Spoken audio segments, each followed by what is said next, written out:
ನಮಸ್ತೆ, ನಾನು ಡಾಕ್ಟರ್ ಧನ್ಯಶ್ರೀ, ನಿಸರ್ಗ ಹಾಸ್ಪಿಟಲ್, ಜಯನಗರ, ಬೆಂಗಳೂರು. ಇತ್ತೀಚೆಗೆ ತುಂಬಾ ಜನ ಗ್ರೀನ್ ಟೀ ಕುಡಿಯೋ ಅಭ್ಯಾಸ ಮಾಡಿರ್ತಾರೆ. ಸೊ ಇವತ್ತಿನ ವಿಡಿಯೋದಲ್ಲಿ ನಾವು ಗ್ರೀನ್ ಟೀ ಇಂದ ಏನೇನು ಹೆಲ್ತ್ ಬೆನಿಫಿಟ್ಸ್ ಇದೆ, ಹಾಗೇನೆ ಗ್ರೀನ್ ಟೀ ಮತ್ತೆ ಬ್ಲಾಕ್ ಟೀ ಕಂಪೇರ್ ಮಾಡಿದ್ರೆ ಯಾವ್ದು ಒಳ್ಳೇದು, ಹಾಗೆ ಇದನ್ನ ಹೆಚ್ಚಾಗಿ ತಗೊಳ್ಳೋದ್ರಿಂದ ಏನೇನು ಸೈಡ್ ಎಫೆಕ್ಟ್ಸ್ ಆಗುತ್ತೆ ಇದ್ರ ಬಗ್ಗೆ ತಿಳ್ಕೊಳ್ಳೋಣ.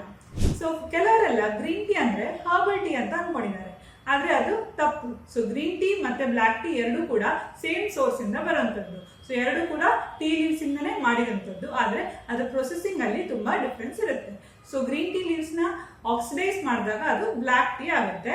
ಅದ್ ಬಿಟ್ರೆ ಎರಡು ಕೂಡ ಗ್ರೀನ್ ಟೀ ಎರಡು ಕೂಡ ಒಂದೇ ಎಲೆಗಳಿಂದ ಮಾಡಿರುವಂಥದ್ದು.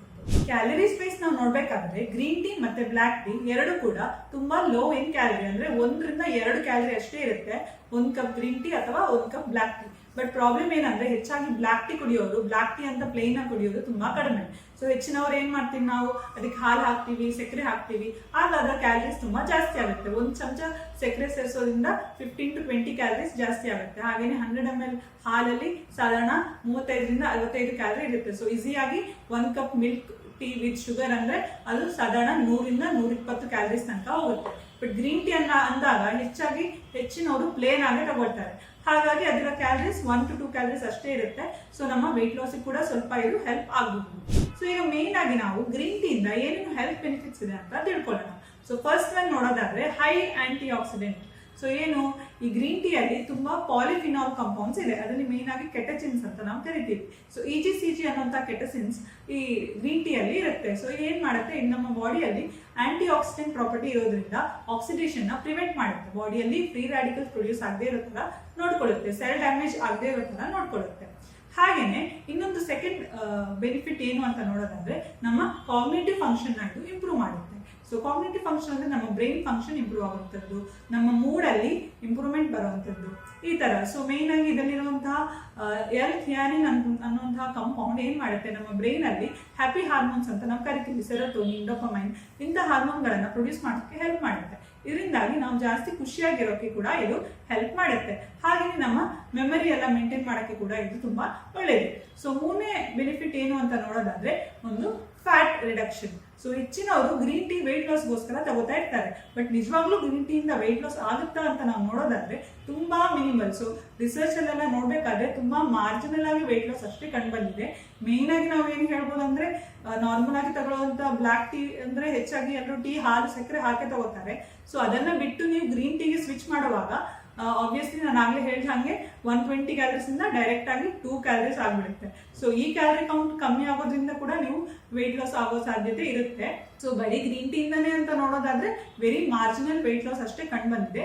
ಹಾಗೆ ಸ್ವಲ್ಪ ಪ್ರಮಾಣದಲ್ಲಿ ನಮ್ಮ ಬಾಡಿಯಲ್ಲಿ ಫ್ಯಾಟ್ ಮೆಟಬಾಲಿಸಮ್ ಕೂಡ ಇದು ಇಂಪ್ರೂವ್ ಮಾಡಕ್ಕೆ ಹೆಲ್ಪ್ ಮಾಡುತ್ತೆ. ನಾಲ್ಕನೇದೇನಂದ್ರೆ ನಮ್ಗೆ ಕ್ಯಾನ್ಸರ್ ಬರುವಂತ ರಿಸ್ಕ್ ಅನ್ನ ಕಡಿಮೆ ಮಾಡಕ್ಕೆ ಕೂಡ ಗ್ರೀನ್ ಟೀ ಹೆಲ್ಪ್ ಮಾಡುತ್ತೆ. ಸೊ ರೆಗ್ಯುಲರ್ ಆಗಿ ಗ್ರೀನ್ ಟೀ ಸೇವಿಸೋದ್ರಲ್ಲಿ lung cancer, prostate cancer, ovarian cancer ಇಂಥ ಕ್ಯಾನ್ಸರ್ ಬಂದಿದ್ದು ತುಂಬಾ ಕಡಿಮೆ ಕಂಡು ಬಂದಿದೆ.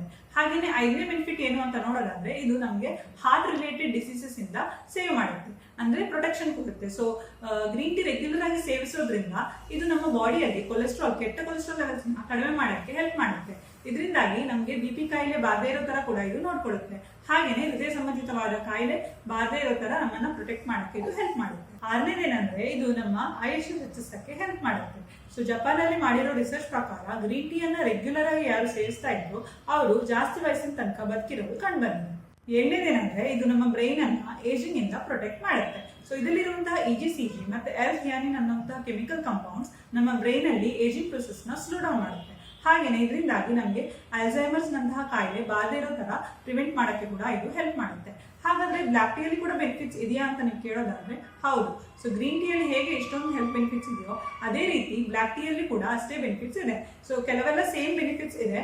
ಇದಲ್ಲದೆ ಏನು ಮೇನ್ ಡಿಫ್ರೆನ್ಸ್ ಅಂತ ನಾವು ನೋಡೋದಾದ್ರೆ ನಮ್ಗೆ ಗ್ರೀನ್ ಟೀ ಅಲ್ಲಿ ಕೆಫಿನ್ ಕಂಟೆಂಟ್ ಕಮ್ಮಿ ಇರುತ್ತೆ, ಬ್ಲಾಕ್ ಟೀ ಅಲ್ಲಿ ಆದ್ರೆ ಕೆಫಿನ್ ಕಂಟೆಂಟ್ ಜಾಸ್ತಿ ಇರುತ್ತೆ. ಸೊ ಈಗ 100 ಗ್ರಾಮ್ ಗ್ರೀನ್ ಟೀ ಅಲ್ಲಿ ಆದ್ರೆ 30-40 ಅಥವಾ 30-50 ಕೆಫಿನ್ ಕಂಟೆಂಟ್ ಇದ್ರೆ, ಇನ್ನು ನಿಮ್ಗೆ ಬ್ಲಾಕ್ ಟೀ ಅಲ್ಲಿ ನೋಡ್ಬೇಕಾದ್ರೆ ಅರೌಂಡ್ 70-90 mg ಅಷ್ಟು ಕೆಫಿನ್ ಇರುತ್ತೆ. ಸೊ ಬ್ಲಾಕ್ ಟೀ ಅಲ್ಲಿ ಕೆಫಿನ್ ಕಂಟೆಂಟ್ ಸ್ವಲ್ಪ ಜಾಸ್ತಿ ಇರುತ್ತೆ, ಗ್ರೀನ್ ಟೀ ಅಲ್ಲಿ ಕಮ್ಮಿ ಇರುತ್ತೆ. ಇದಲ್ಲದೆ ನಾನು ಹೇಳಿರುವಂತ L-ಥಿಯಾನಿನ್ ಅನ್ನುವಂಥ ಕಾಂಪೌಂಡ್ ಗ್ರೀನ್ ಟೀ ಅಲ್ಲಿ ಜಾಸ್ತಿ ಇರುತ್ತೆ, ಬ್ಲಾಕ್ ಟೀ ಅಲ್ಲಿ ಕಮ್ಮಿ ಇರುತ್ತೆ. ಹಾಗೇನೆ ಗ್ರೀನ್ ಟೀಯಲ್ಲಿ ಹೇಗೆ EGCG ಅನ್ನುವಂಥ ಕಾಂಪೌಂಡ್ ಇದೆಯೋ ಅದೇ ರೀತಿ ಬ್ಲಾಕ್ ಟೀ ಅಲ್ಲಿ ಥಿಯಾಫ್ಲೇವಿನ್ಸ್ ಅನ್ನುವಂಥ ಫ್ಲೇವನಾಲ್ಸ್ ಇದೆ. ಇದರಿಂದಾಗಿ ಬ್ಲಾಕ್ ಟೀಗೆ ಅದರದೇ ಆದ ಬೆನಿಫಿಟ್ಸ್ ಕೂಡ ಇದೆ. ಸೊ ಏನ್ ಎಕ್ಸ್ಟ್ರಾ ಬೆನಿಫಿಟ್ಸ್ ಅಂದ್ರೆ ಇದು ನಮ್ಮ ಗಟ್ ಹೆಲ್ತ್ಗೆ ಕೂಡ ತುಂಬಾ ಒಳ್ಳೆಯದು. ಸೊ ಈ ಥಿಯೋಫ್ಲೇವಿನ್ಸ್ ಏನಿದೆ ಬ್ಲಾಕ್ ಟೀ ಅಲ್ಲಿ, ಇದು ನಮ್ಮ ಗಟ್ ಹೆಲ್ತ್ ನ ಇಂಪ್ರೂವ್ ಮಾಡಕ್ಕೆ ಕೂಡ ಹೆಲ್ಪ್ ಮಾಡುತ್ತೆ. ನಮ್ಮ ಬಾಡಿಯಲ್ಲಿ ಬ್ಲಡ್ ಶುಗರ್ ಲೆವೆಲ್ ನ ಕಂಟ್ರೋಲ್ ಮಾಡಕ್ಕೆ ಹೆಲ್ಪ್ ಮಾಡುತ್ತೆ, ಕೊಲೆಸ್ಟ್ರಾಲ್ ಲೆವೆಲ್ ಕಡಿಮೆ ಮಾಡಕ್ಕೆ ಹೆಲ್ಪ್ ಮಾಡುತ್ತೆ, ಹಾಗೆಯೇ ನಮ್ಮ ಲಿವರಿಗೆ ಪ್ರೊಟೆಕ್ಷನ್ ಕೊಡುತ್ತೆ. ಸೊ ಈ ರೀತಿಯಾದ ಕ್ಯಾನ್ಸರ್ ಪ್ರೊಟೆಕ್ಷನ್ ಕೂಡ ಕೊಡುತ್ತೆ. ಸೊ ಈ ರೀತಿಯಾದ ಬೆನಿಫಿಟ್ಸ್ ನಮಗೆ ಬ್ಲಾಕ್ ಟೀ ಅಲ್ಲಿ ಕೂಡ ಸಿಗುತ್ತೆ. ಸೊ ಹಾಗಾದ್ರೆ ನಾವು ಯಾವ್ದನ್ನ ತಗೋಬೇಕು ಅಂತ ನೋಡೋದಾದ್ರೆ, ಗ್ರೀನ್ ಟೀ ಇರ್ಲಿ ಬ್ಲಾಕ್ ಟೀ ಇರ್ಲಿ, ಎರಡಲ್ಲೂ ಕೂಡ ಒಳ್ಳೆಯ ಹೆಲ್ತ್ ಬೆನಿಫಿಟ್ಸ್ ಇದೆ. ಈಗ ನೀವು ನಾರ್ಮಲ್ ಹೆಲ್ತ್ಗೋಸ್ಕರ ಮೇಂಟೈನ್ ಮಾಡೋಕ್ಕೋಸ್ಕರ ತಗೋಬೇಕು ಅಂದ್ರೆ ಗ್ರೀನ್ ಟೀ ತಗೊಳ್ಳೋದು ಒಳ್ಳೆಯದು.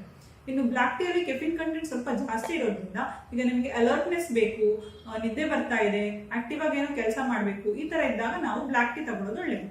ಆದ್ರೆ ಕೆಫಿನ್ ಕಂಟೆಂಟ್ ಜಾಸ್ತಿ ಇರೋದ್ರಿಂದಾಗಿ ನಾವು ಎಷ್ಟು ಕ್ವಾಂಟಿಟಿಯಲ್ಲಿ ಟೀನ ತಗೋತೀವಿ ಅದು ತುಂಬಾ ಇಂಪಾರ್ಟೆಂಟ್ ಆಗುತ್ತೆ. ಸೊ ಯಾವ ರೀತಿ ನಾವು ಟೀಯನ್ನು ತಗೋತೀವಿ, ಹಾಗೆಯೇ ಎಷ್ಟು ಕ್ವಾಂಟಿಟಿಯಲ್ಲಿ ತಗೋತೀವಿ, ಇದನ್ನು ನಾವು ಮೇನ್ ಆಗಿ ನೋಟ್ ಮಾಡಬೇಕಾಗುತ್ತೆ.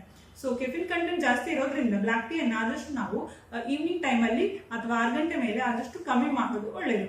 ಹಾಗೆಯೇ ಎಷ್ಟು ಕಪ್ಸ್ ಟೀ ಕುಡಿತೀರಾ ನೀವು, ಅದು ಕೂಡ ಡಿಪೆಂಡ್ ಆಗುತ್ತೆ. ಸೊ ಯಾವುದೇ ಇರಲಿ, ಜಾಸ್ತಿ ಕುಡಿದ್ರೆ ನಮ್ಮ ದೇಹಕ್ಕೆ ಒಳ್ಳೆಯದಲ್ಲ, ಆರೋಗ್ಯಕ್ಕೆ ಒಳ್ಳೆಯದಲ್ಲ. ಸೊ ಈಗ ಇದರಿಂದ ಏನೇನು ಸೈಡ್ ಎಫೆಕ್ಟ್ಸ್ ಇದೆ ಜಾಸ್ತಿ ತಗೊಂಡ್ರೆ, ಅಥವಾ ಯಾರ್ಯಾರು ಇದನ್ನ ಅವಾಯ್ಡ್ ಮಾಡಬೇಕು ಅಂತ ತಿಳ್ಕೊಳ್ಳೋಣ. ಸೊ ಮೊದಲನೇದೇನಂದ್ರೆ, ನಾನು ಈಗಾಗಲೇ ಹೇಳ್ದಂಗೆ caffeine content so green tea ಅಲ್ಲಿ ಕಮ್ಮಿ ಇರೋದ್ರಿಂದ ನೀವು ಅದನ್ನ ಸ್ವಲ್ಪ ಚೆನ್ನಾಗಿ ಬಳಕೆ ಮಾಡ್ಬೋದು. ಬ್ಲಾಕ್ ಟೀ ಅಲ್ಲಿ ಕಂಟೆಂಟ್ ಸ್ವಲ್ಪ ಹೈ ಇದೆ, ಹಾಗಾಗಿ ಇದರಿಂದ ಪ್ರಾಬ್ಲಮ್ ಕೂಡ ಆಗೋ ಸಾಧ್ಯತೆ ಇರುತ್ತೆ. ಸೊ ಗ್ರೀನ್ ಟೀ ಆದ್ರೂ ಕೂಡ ತುಂಬಾ ಕಪ್ಸ್ ತಗೊಂಡ್ರೆ ನಿಮಗೆ ಪ್ರಾಬ್ಲಮ್ ಆಗ್ಬೋದು. ಸೊ ಕೆಫಿನ್ ಇಂದ ಏನ್ ಪ್ರಾಬ್ಲಮ್ ಆಗುತ್ತೆ ಅಂದ್ರೆ ಇರಿಟೇಬಿಲಿಟಿ ಇರ್ಬೋದು, ಮತ್ತೆ ಟೆನ್ಷನ್ ಆಗೋದು, ಆಂಗ್ಸೈಟಿ ಆಗೋದು, ಮತ್ತೆ ಸ್ಲೀಪ್ಲೆಸ್ನೆಸ್. ಸೊ ನಿದ್ರಾಹೀನತೆಗೆ ಕೂಡ ಕೆಫಿನ್ ಇಂದ ಸಾಧ್ಯತೆ ಇದೆ. ಸೊ ಅದು ನಿಮ್ಗೆಲ್ಲ ಗೊತ್ತೇ ಇರುತ್ತೆ, ಕೆಫಿನ್ ನಮ್ಮ ಬ್ರೈನ್ ಸ್ಟಿಮ್ಯುಲೆಂಟ್, ಬ್ರೈನ್ ಅನ್ನ ಅಲರ್ಟ್ ಆಗಿಡಕ್ಕೆ ಹೆಲ್ಪ್ ಮಾಡುತ್ತೆ. ಹಾಗಾಗಿ ನೀವು ಸಾಯಂಕಾಲದ ಹೊತ್ತು ಅಥವಾ ತುಂಬಾ ಹೆಚ್ಚಿಗೆ ಟೀ ಕನ್ಸಂಪ್ಷನ್ ಮಾಡಿದ್ರೆ ಅದರಿಂದ ನಿಮ್ಮ ನಿದ್ದೆಗೆ ಸಮಸ್ಯೆ ಆಗುವಂತ ಚಾನ್ಸಸ್ ಇರುತ್ತೆ. ಎರಡನೇದೇನಂದ್ರೆ ಸ್ಟಮಕ್ ಡಿಸ್ಕಂಫರ್ಟ್. ಸೊ ಹೆಚ್ಚಾಗಿ ಹೈಪರ್ ಎಸಿಡಿಟಿ ಅಥವಾ ಗ್ಯಾಸ್ಟ್ರಿಕ್ ಇಶ್ಯೂಸ್ ಇದ್ದವರು ಯಾವುದೇ ರೀತಿಯಾದ ಟೀ ಅನ್ನ ಸೇವಿಸೋದು ಒಳ್ಳೆಯದಲ್ಲ.